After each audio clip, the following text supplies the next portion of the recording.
A fatal seaplane crash in Australia may have been caused when a front seat passenger accidentally knocked out the Canadian pilot of the aircraft, according to a media report. The Australian newspaper reported that Jerry Schwartz, a new part owner of the plane's owner Sydney Seaplanes, suggested crash investigators have a current belief that the pilot, 44-year-old Gareth Morg, was incapacitated before the December 31, 2017, crash. The paper reported this week that the possible scenario involved the passenger moving to take photographs of the Hawkesbury River, north of Sydney, as the de Havilland DHC-2 Beaver flew over and accidentally striking the experienced pilot in the head with his elbow.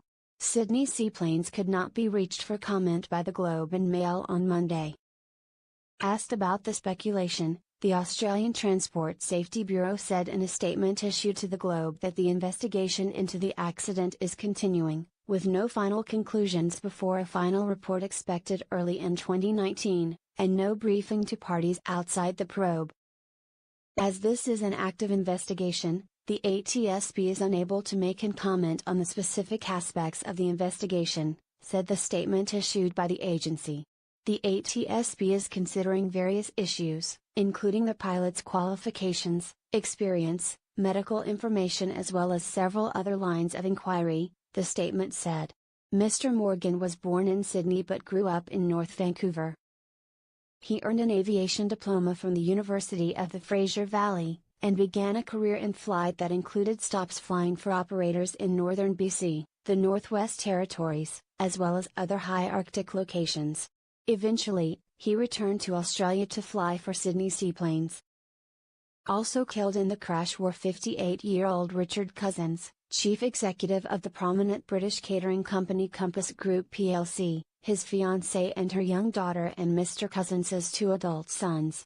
The notion of a passenger interfering in the operation of an aircraft with a single pilot echoes a 2010 float plane crash off the west coast of Vancouver Island that killed all 4 people aboard the aircraft. According to a Transportation Safety Board report, all 3 passengers had high levels of alcohol, and the review concluded passenger interference caused the pilot to lose control of the aircraft. The report said the intoxication of the passengers may have contributed to their inability to realize the gravity of the situation and stop the interference in time for the pilot to regain control of the aircraft before impact.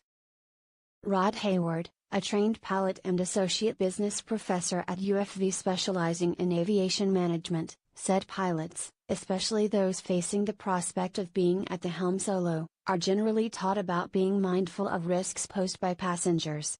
You're taking on the role of the pilot, the flight attendant, the passenger safety briefing person, you're doing it all, Mr. Hayward said in a phone interview.